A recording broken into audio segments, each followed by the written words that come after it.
Good morning, members of media. I'm very grateful for your presence this morning.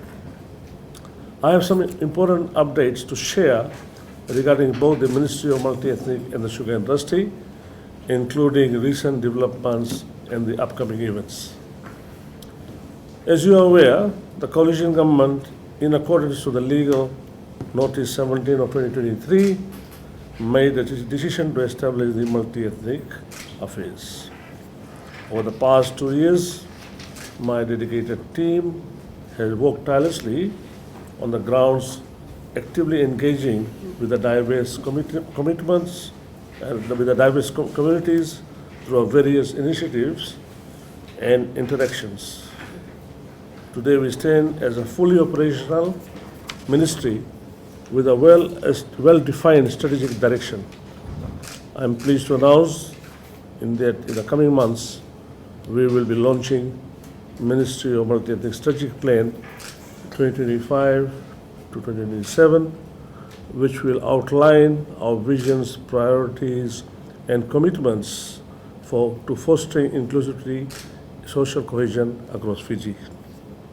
As you know, the coalition government remains committed to honoring the legacy of the Girmitians. And as part of the commitment, the Girmit Day has been officially recognized as a public holiday since past 3 years.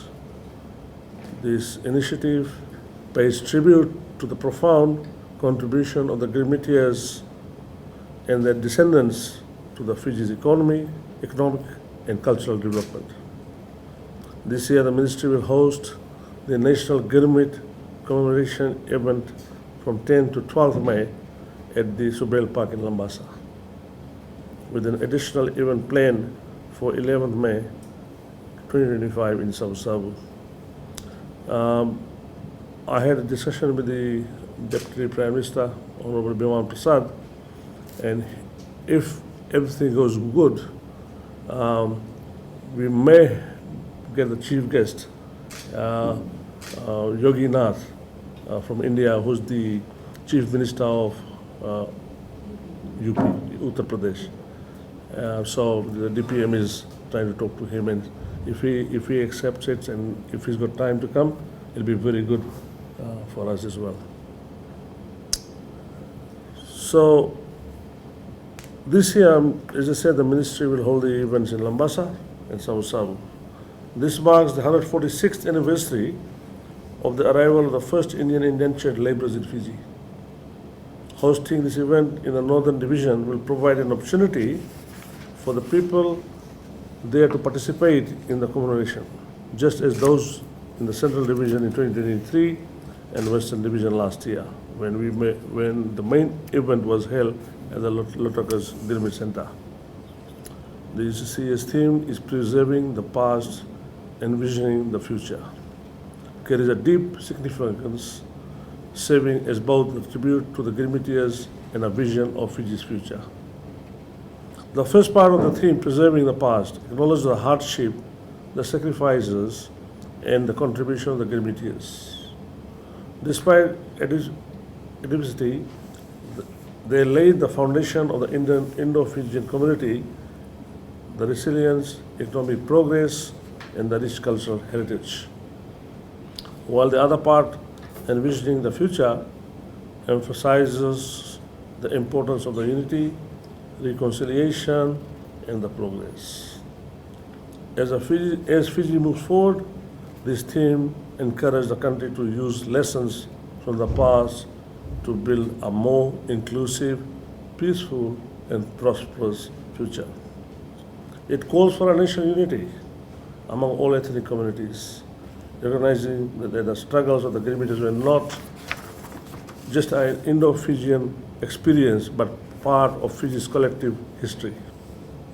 The ministry has started to actively undertake preparatory works for some of these initiatives to preserve this legacy, documenting the Girmit stories, digitizing the historical records and creating a Girmit database, establishing a Girmit museum, which again I will say that I had a recent talk with the new Indian High Commissioner to Fiji, and he has assured that the Indian government is more than willing to finance and do all the necessary preparatory works to build a museum behind the Girmit Center in Lotoka, where we have got a big piece of land.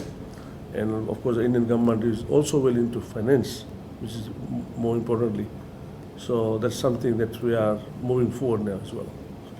So, as I said, to establish a Girmit Museum and organizing a collection drive for Girmit-related artifacts and resources. And I urge all people who are watching us today throughout Fiji and throughout the world that if you have any piece of artifacts that you want to contribute or donate to the Girmit Museum, you are more than welcome to contact us or to our secretariats so that this museum will become a historical museum in Lotoka where we will collect all the data plus all these things that people can come and see when they visit our shows in time to come.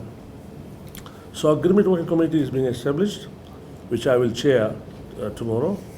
The committee members comprises of key stakeholders from both the public and the private sectors in the north. The committee will be responsible for organizing and overseeing the 3-day Girmit program in Lambasa. The first committee meeting will take place tomorrow at Lambasa Town Council chambers, and as I said, I will chair this meeting. Thereafter, obviously, we'll have these committee members who will then take care of the other planning activities of the event.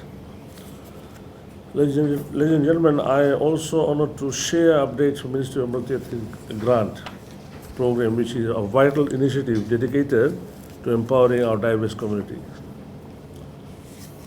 The grant program was supposed to take off last year, but unfortunately we did not have enough budget allocated to us. However, we are thankful to the Ministry of Finance and the government, including the Honorable Prime Minister, who has given the go-ahead for us to now disburse the grants to these diverse communities. The essence of this program is simple and yet very powerful. The purpose of the program is to strengthen community-based organizations or the CBOs in promoting social cohesion through cultural celebrations and activities. The CBOs assist in the preserving of culture, cultural diversity, while fostering mutual understanding and respect within the communities. Our objective is to work together with these CBOs to create a stronger and more interconnected communities. These projects will address various communities' needs and build a stronger, more resilient, and socially cohesive communities.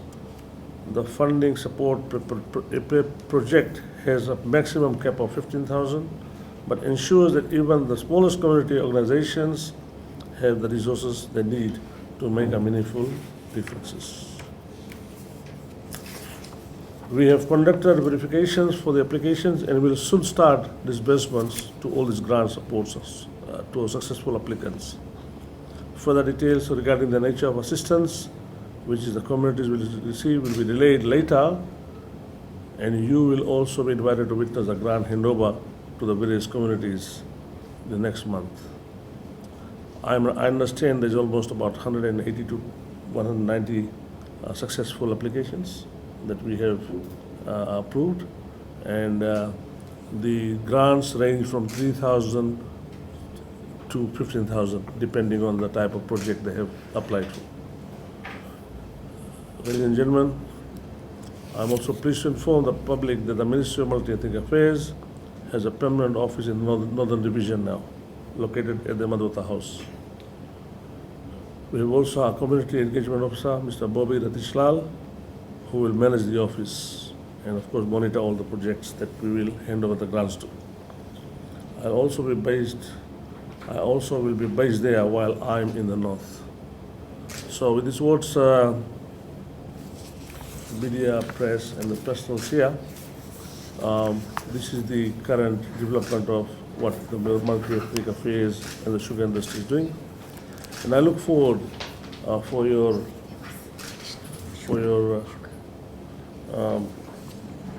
assistance, and of course trying to bring the facts to the public rather than fictitious news, which creates unnecessary hype in the community.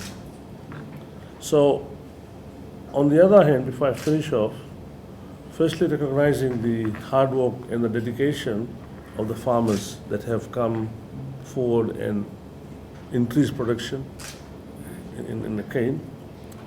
The government is providing $5 a ton for those farmers that has increased cane production in 2024, which means if a cane farmer had 200 tons of cane last year, or before last year, and last year they produced 250. So they increased the production by 50 tons.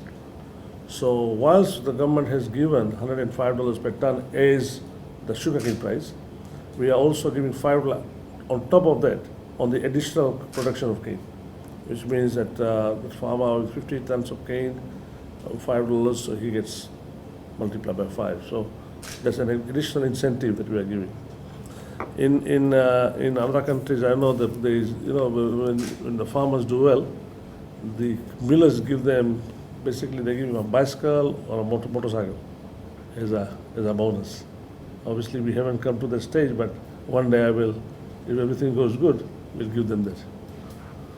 So that's the $5 per ton is additional the farmers will receive, and that will be paid tomorrow. It will be paid today, by the way, to the farmers. So all the farmers who have worked hard, increase their tonnage, they'll get a $5 extra per ton in their bank account. Now, the farmers that have increased cane production said as compared to the last season. Now, under another scheme, the farmers' incentive scheme, a total of 3,208 tons of sugarcane, 3,208 sugarcane farmers will receive a payment of $596,701 for a total of 119,000 tons of sugar that was increased in this last season. So, as I said, whoever in the sugar industry or are commenting negatively, they should see what the increase is all happening. So, this initiative is designed to encourage for higher production levels, reward diligent farmers, and enhance the overall sustainability of the sugar industry. This last weekend, as I said, when the sugar FSC board members were touring on the sugar belt, they could see a positive vibe within the sugar industry. There is also an increase in the estimation of the sugarcane production this year from the last year. So we did 1.6 million tons last year.